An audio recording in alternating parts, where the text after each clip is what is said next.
pergunta que atravessa séculos, né? Por que acreditar na Bíblia? Para a gente mergulhar nesse tema, vamos usar como guia a estrutura do livro de John Blanchard, que tem exatamente esse título.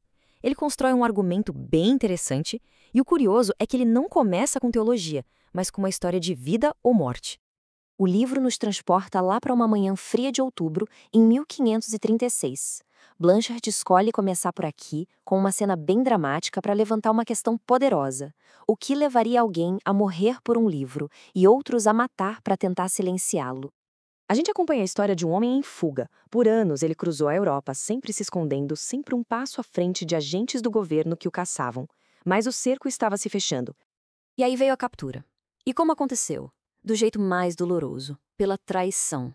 Um homem que ele achava que era um amigo, em troca de dinheiro, armou uma cilada para ele. Esse fugitivo era William Tyndale.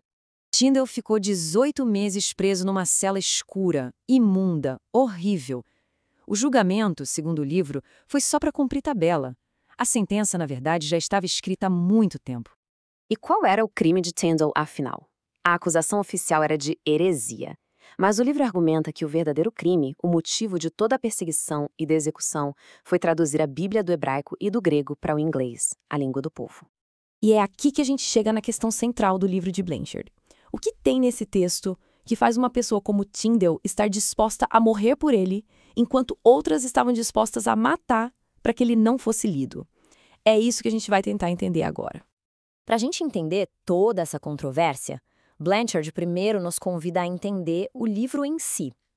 Então, o que exatamente é a Bíblia? Vamos dar uma olhada nos fatos básicos. Primeiro de tudo, o livro lembra que a Bíblia não é um livro só, mas sim uma biblioteca. Pensa bem, são 66 documentos diferentes, escritos por mais de 40 autores, de reis a pescadores, passando por profetas, num período de 1.500 anos. É uma coleção que tem de tudo: história, poesia, leis, uma obra incrivelmente diversa.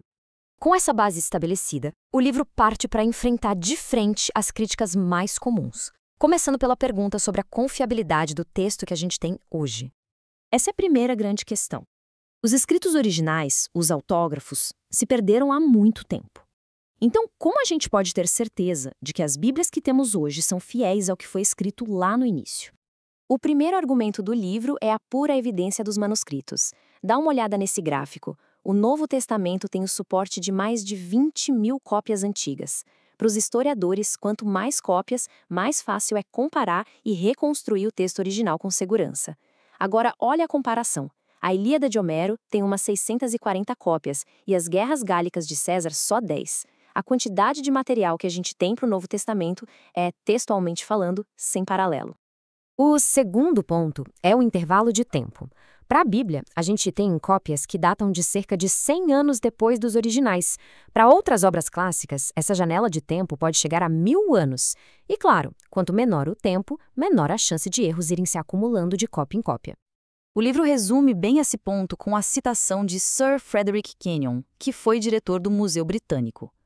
A conclusão dele é que, com base nas evidências, a autenticidade e a integridade geral dos textos do Novo Testamento podem ser consideradas estabelecidas. Agora, saindo do texto e indo para a história, Blanchard cita um arqueólogo super renomado, o Nelson Glueck. Depois de escavar mais de 1.000 sítios arqueológicos, ele afirmou que a arqueologia confirma consistentemente a precisão histórica que a gente encontra na Bíblia, em vez de desmenti-la. Depois de responder às críticas, o livro muda de tática e parte para o ataque, digamos assim, apresentando argumentos a favor da origem única da Bíblia. O argumento principal aqui é a unidade da Bíblia. Blanchard nos convida a pensar no seguinte: como é que pode mais de 40 autores, escrevendo em continentes diferentes, ao longo de 1.500 anos, sem nunca terem se encontrado, produzirem uma obra com uma narrativa tão única e coerente do início ao fim? Para o autor, isso é algo que desafia uma explicação puramente humana. Em seguida, o livro entra na questão da profecia.